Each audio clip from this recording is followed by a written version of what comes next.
દાહોદ જિલ્લામાં પ્રાકૃતિક ખેત પેદાશ વેચાણ કેન્દ્ર ચાલુ થઈ ગયેલ છે। તો આજે આજ રોજ મેં અહીંયા છાપ તળાવ પર વોક કરવા માટે આવેલો હતો।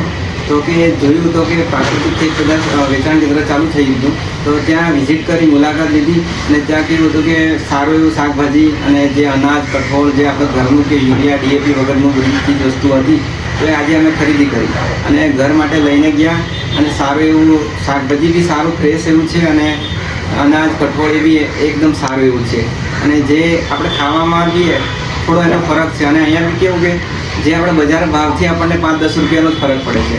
એટલે દાહોદના તમામ નાગરિકોને વિનંતી છે કે તમે એકવાર અહીંયા મુલાકાત લો આપણા સ્ટોલની અને સ્ટોલ પર એકવાર જાઓ, વિઝિટ કરો અને શાકભાજી અને એ બધી ખરીદી કરીને તમે પોતાના ઘર માટે ખરીદી કરો, તેવી મારી વિનંતી છે।